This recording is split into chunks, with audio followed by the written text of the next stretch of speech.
algum pecado que cometido nos afastaria totalmente da comunhão com Deus para sempre? Essa é uma pergunta muito teológica, muito teológica. A gente vai ter pelo menos duas respostas para essa pergunta. Pelo menos duas, talvez haja ainda uma terceira corrente, aí o teólogo é aquele ali que está ali parado ali, ó. Que está agora mesmo deletando meu contato do celular dele. Nunca mais vai me chamar para vir para essa igreja.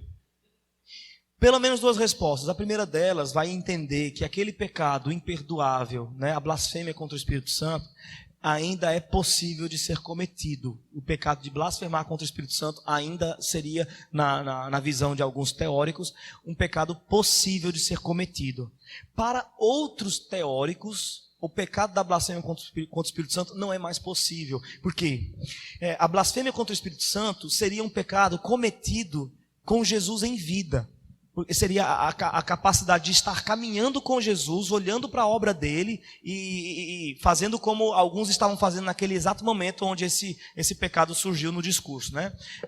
Atribuindo os feitos de Jesus imediatamente a Beelzebul, aos demônios. Então aquelas pessoas que estavam diante de Jesus ali, eles eram imperdoáveis, não tinham, eles estavam blasfemando contra a obra que o Espírito Santo estava fazendo em Jesus, atribuindo a Satanás. Então alguns vão entender, olhando para esse texto, que esse pecado só podia ser cometido dentro da historicidade de Jesus histórico ali.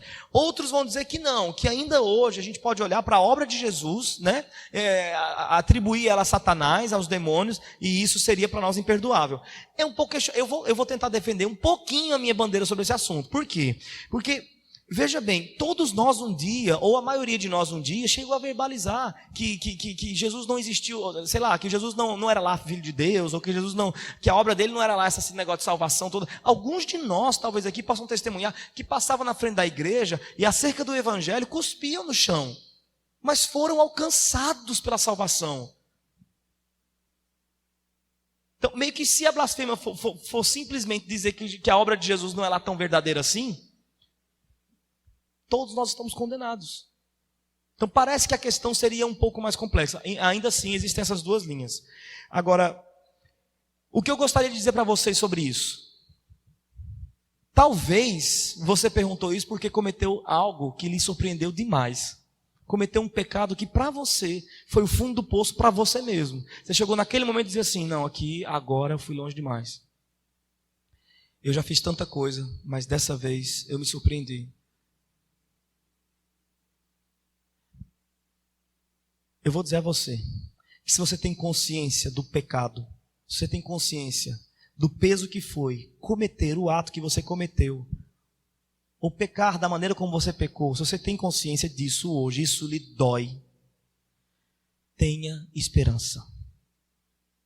Porque é possível que você esteja a um passo de conhecer a Cristo e o seu Evangelho de uma forma incrível.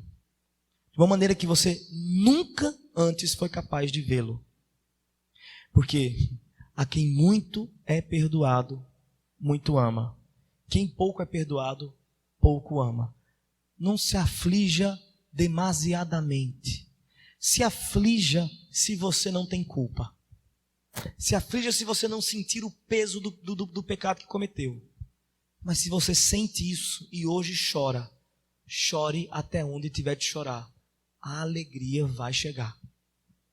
Não é possível que Deus esteja lhe submetendo a uma consciência de pecado hoje.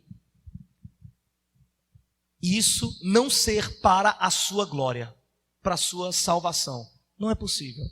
Se Deus não estivesse planejando salvar você deste pecado e de outros e salvá-lo eternamente, Ele já teria lhe entregado aos seus pecados, de maneira que você os cometeria sem qualquer tipo de peso, sem qualquer tipo de...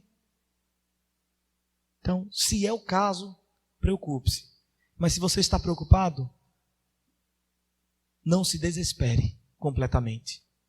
Então, se a pergunta foi feita por causa disso, fica aqui uma resposta mais prática. Se a pergunta é só teológica, fica a resposta anterior. Resposta nenhuma. Temos duas escolas, né?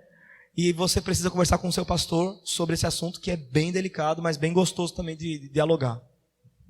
Eu acrescentaria ainda que tem um texto na Palavra de Deus que o nosso pastor costuma falar, é que se confessarmos os nossos pecados, Ele é fiel e justo para nos perdoar e nos purificar de toda injustiça. O pecado que não é perdoado é aquele pecado que não é confessado.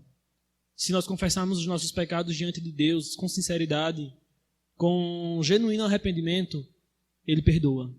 Não pelos nossos méritos, mas pelos méritos de Cristo, que pagou por tudo na cruz.